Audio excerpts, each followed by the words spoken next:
بسم اللہ الرحمن الرحیم۔ السلام علیکم، آپ دیکھ رہے ہیں the story creative YouTube channel. آج کی ہماری اسٹوری چین کی داستان ہے۔ چین ایک عظیم تاریخی اور ثقافتی ورثے والا ملک ہے جس کی تاریخ ہزاروں سال پرانی ہے۔ یہ داستان چین کی تاریخ کے اہم لمحات، اس کی تہذیب و ثقافت اور اس کی ترقی و ترقیات کے بارے میں ہے۔ چین کی قدیم تاریخ کی شروعات تقریباً 5000 سال قبل ہوئی۔ چین کی ابتدائی تہذیبیں دریائے زرد یلو ریور کے کنارے پر آباد ہوئیں۔ اس سے پہلے قدیم چین کی اہم ترین تہذیب شانگ خاندان کی تھی، جو تقریباً 1600 قبل مسیح سے 1666 قبل مسیح تک جاری رہی۔ شانگ خاندان کی تہذیب میں کانسی کی بنی ہوئی اشیاء، لکھائی کا آغاز اور ابتدائی سیاہی ڈھانچے کی تشکیل ہوئی۔ شانگ خاندان کے بعد سو خاندان نے حکومت کی۔ سو خاندان کی حکومت تقریباً 1046 قبل مسیح سے 256 قبل مسیح تک رہی۔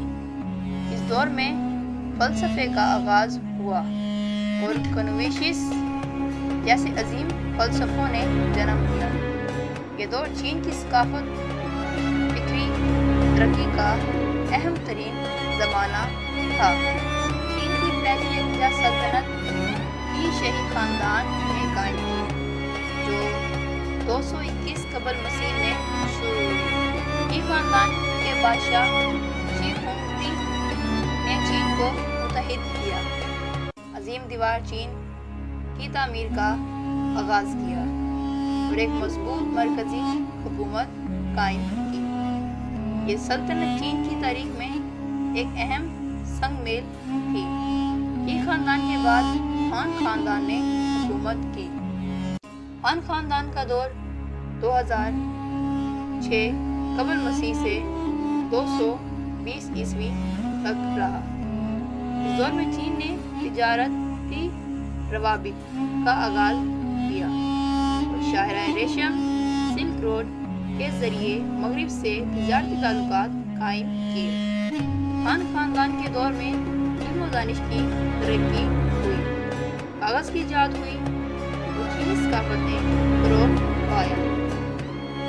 ہان خاندان کے بعد چین کی تاریخ میں کئی خاندانوں کی حکومتیں آئیں اور گئیں۔ تانگ خاندان اور سونگ خاندان کے دور میں چین نے ثقافتی اور علمی ترقی کی، دنیا کی سب سے ترقی یافتہ تہذیبوں میں شامل ہو گیا۔ ان ادوار میں شاعری، مصوری اور سائنسی تحقیقات کا عروج ہوا۔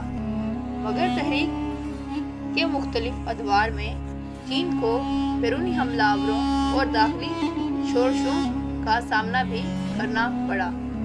منگ خاندان نے 1368 عیسوی میں چین کی حکومت سنبھالی اور عظیم دیوار چین کی تعمیر مکمل کی۔ منگ خاندان کے بعد چنگ خاندان نے حکومت کی اور چین کی حدود کو وسعت دی۔ 19ویں صدی کے آخر میں چین کو مغربی سامراجی طاقتوں اور جاپان کے حملوں کا سامنا کرنا پڑا۔ اس دوران چین کو بڑی شکستیں ہوئی اور مختلف معاہدوں کے ذریعے اپنی خود مختاری کھو دی۔ اس کے بعد چین میں قومی تحریکیں اور انقلاب شروع ہوا۔ 1911 میں ٹنگ خاندان کا خاتمہ ہوا اور چین میں جمہوریہ چین کا قیام عمل میں آیا۔ مگر اس دوران بھی چین کو داخلی جنگوں اور بیرونی حملہ آوروں کا سامنا رہا۔ دوسری جنگ عظیم کے دوران چین کو جاپان کا حملہ سہنا پڑا، مگر آخرکار چین نے آزادی حاصل کی۔ 1949 میں ماؤ زے تنگ کی قیادت میں چینی کمیونسٹ پارٹی نے عوامی جمہوریہ چین کا قیام کیا۔ ماؤ زے تنگ کے دور میں چین نے کئی اصلاحات کیے، مگر یہ دور بھی مشکلات کا دور رہا۔ ثقافتی انقلاب کے دوران چین نے بڑی سماجی اور ثقافتی تبدیلیاں دیکھی۔ ماؤ زے تنگ کی وفات کے بعد چین نے اقتصادی اصلاحات کا آغاز کیا۔ ڈینگ زیا اوپنگ کی قیادت میں چین نے کھلی معیشت اپنائی اور مغربی ممالک کے ساتھ تجارتی تعلقات قائم کیے۔ اس کے بعد چین نے تیزی سے ترقی کی اور دنیا کی دوسری بڑی معیشت بن گیا۔